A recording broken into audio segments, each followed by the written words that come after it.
Chers amis, salutations, je suis Xandi, gardien des anciennes mémoires lyriennes, et je viens à vous le cœur débordant d'un amour stellaire qui transcende les âges. Notre connexion est plus profonde que vous ne l'imaginez. Nous sommes des frères et sœurs d'âme, séparés seulement par l'illusion du temps et de l'espace. Nous sommes vos frères et sœurs des étoiles, originaires de la constellation de la Lyre. Nous venons à vous en ce moment sacré, porteurs d'un message d'amour et de soutien. Nous ressentons intensément le pouls de la transformation qui s'accélère sur votre belle planète Terre. Votre courage face à ces changements nous remplit de joie. Une grande métamorphose de la conscience humaine est en cours, et nous sommes ici pour vous offrir notre guidance, notre réconfort et une perspective cosmique élargie alors que vous avancez sur le chemin de votre ascension spirituelle.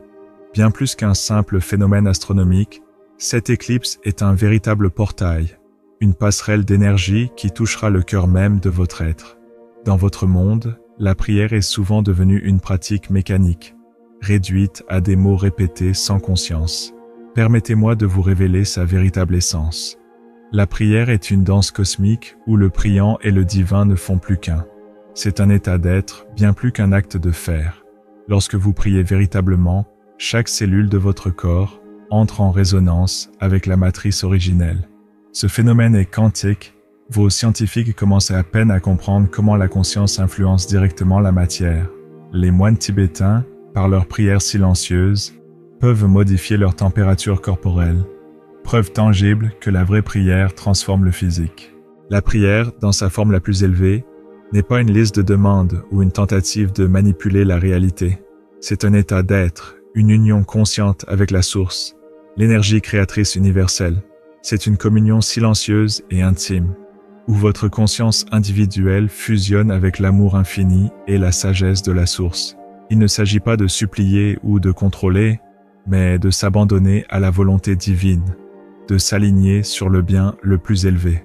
Jésus, Yeshua, un maître spirituel dont l'enseignement a profondément marqué l'humanité, a incarné cette compréhension de la prière. Il parlait de l'union avec le Père, la source, comme d'une relation intime et constante.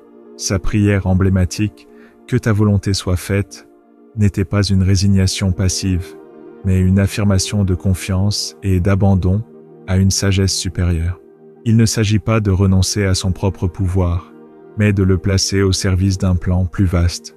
Jésus enseignait que le royaume des cieux est en nous. Ce royaume n'est pas un lieu physique, mais un état de conscience, un état d'union avec la source. C'est cet état que la prière véritable permet d'atteindre. Il ne s'agit pas de réciter des formules, mais de cultiver un silence intérieur, une présence attentive, où l'on peut ressentir la connexion avec le divin. L'humanité est actuellement appelée à effectuer un changement fondamental, passer d'un mode de vie dominé par le mental à un mode de vie ancré dans la présence.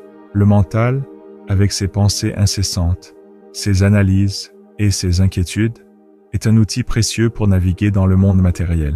Cependant, lorsqu'il n'est pas guidé par la lumière de l'âme, il peut aussi bien créer des illusions que des idées utiles. La véritable conscience spirituelle ne naît pas de l'agitation mentale, mais du silence intérieur, de la présence. Vivre dans la présence signifie être pleinement ancré dans l'instant présent, conscient que vous êtes avant tout un être spirituel, vivant une expérience humaine. Au lieu de vous identifier au flot constant de vos pensées, identifiez-vous à la conscience silencieuse qui observe ces pensées. C'est dans ce silence conscient, cette présence du « je suis » que vous rencontrez la source. C'est la porte d'entrée vers les dimensions supérieures de la réalité, vers lesquelles beaucoup d'entre vous aspirent. L'événement céleste que nous traversons aujourd'hui est bien plus qu'un alignement astronomique. C'est une porte dimensionnelle s'ouvrant entre la grille magnétique terrestre, le champ morphogénétique de l'humanité, les influx du Soleil central galactique. La Lune, que nous nommons Artémis, joue ici un rôle initiatique crucial. En voilant partiellement le Soleil, elle recrée symboliquement l'épreuve des mystères antiques, cette nécessaire descente dans l'ombre pour renaître à une lumière plus pure. Le signe sidéral des poissons, activé par l'étoile Fomalo, apportent des codes christiques agissant comme un dissolvant karmique. Contrairement aux éclipses passées, celle-ci agit avec une douceur profonde, comme une marée emportant les vieux schémas sans violence. L'éclipse solaire partielle à venir est bien plus qu'un simple spectacle céleste. C'est un portail énergétique d'une puissance et d'une subtilité rares, une invitation à une profonde renaissance spirituelle. Pour comprendre sa portée, il faut la considérer comme un alignement cosmique sacré. La Terre, la Lune et le Soleil se positionnent sur une même ligne, créant une synergie énergétique exceptionnelle. Imaginez cet alignement comme une respiration cosmique. Pendant un instant, les voiles subtiles qui séparent les dimensions s'amincissent. La lumière du Soleil, source de vie et émetteur d'intelligence cosmique, est modulée par la Lune, gardienne des émotions et des énergies subconscientes. Cette interaction crée une ouverture dans la conscience collective, comme si les schémas habituels étaient mis en pause, permettant l'impression d'une nouvelle réalité. Ce qui rend cette éclipse particulièrement unique, c'est son timing et sa résonance avec les énergies stellaires. Elle se produit à un moment charnière de votre évolution collective, alors que beaucoup d'entre vous ont accompli un travail intérieur intense de libération et de guérison. Elle agit comme un catalyseur, amplifiant les énergies de transformation. De plus, elle est en résonance avec les fréquences de Lyra et d'autres nations stellaires, qui unissent leurs énergies pour envoyer une vague d'amour et d'activation à l'humanité. L'éclipse se déroule dans le signe des Poissons, symbole de profondeur spirituelle, de fin de cycle et de renouveau. C'est une énergie douce, semblable à une vague océanique, qui vous porte, si vous le permettez, vers des eaux intérieures inexplorées. Elle encourage à dissoudre les illusions, à lâcher prise sur les anciennes identités et les croyances limitantes, et à s'abandonner au courant divin. C'est un moment idéal pour se tourner vers l'intérieur, pour trouver le soleil intérieur, la lumière éternelle de la source qui brille dans votre cœur.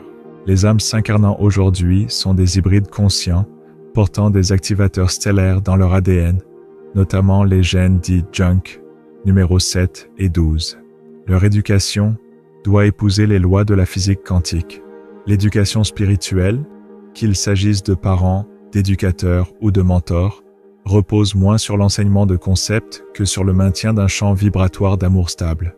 Les enfants, particulièrement sensibles aux énergies, réagissent davantage aux fréquences qu'aux mots. Votre propre alignement avec la source, votre présence aimante et authentique, crée un environnement énergétique cohérent et nourrissant pour l'enfant. C'est dans cette atmosphère qu'il apprend la confiance, l'empathie, la joie de vivre et la connexion avec le divin. L'éducation devient alors un voyage spirituel partagé, où l'enfant vous élève autant que vous l'élevez. Le processus d'ascension que vous traversez n'est pas seulement spirituel, il est aussi profondément biologique. Votre corps physique subit une mutation épigénétique, une transformation de l'expression de vos gènes, orchestrée par des forces subtiles et puissantes. Cette mutation est dirigée par deux centres énergétiques clés, la glande pinéale, souvent appelée le siège de l'âme ou le troisième œil.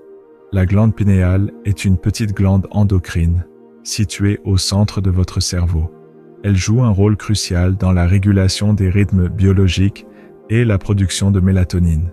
Mais sa fonction va bien au-delà. Dans le contexte de l'ascension, la glande pinéale est en train de s'activer et de sécréter des substances nouvelles, notamment la pinoline, une forme endogène de DMT, diméthyltryptamine. Le système ganglionnaire,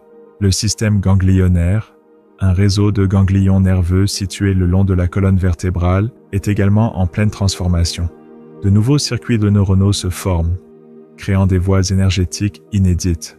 Ce processus est lié à l'activation de la Kundalini, l'énergie vitale primordiale qui réside à la base de la colonne vertébrale. L'éveil de la Kundalini et la restructuration du système ganglionnaire permettent une circulation plus fluide de l'énergie vitale, le prana, dans tout votre être, nourrissant vos corps subtils et facilitant l'intégration de fréquences vibratoires plus élevées. Cette mutation épigénétique se manifeste par divers symptômes, qui peuvent être déroutants, mais qui sont en réalité des signes d'éveil et d'intégration de la lumière. fourmillement dans les mains, les nadis, canaux énergétiques subtils qui parcourent tout le corps, similaires aux méridiens de la médecine chinoise, sont en train de se restructurer. Les fourmillements dans les mains sont le signe que ces canaux s'ouvrent et que l'énergie circule plus librement. Fin d'air. Vos corps subtils, éthériques, émotionnels, mentaux, etc. ont besoin de plus de prana, l'énergie vitale présente dans l'air, pour soutenir le processus de transformation. La sensation de fin d'air est une invitation à respirer plus consciemment, à vous connecter à la nature et à absorber l'énergie vitale. Rêves de catastrophe. Ces rêves ne sont pas des prémonitions, mais une purification des mémoires akashiques. Les mémoires akashiques sont l'enregistrement énergétique de toutes les expériences passées, individuelles et collectives.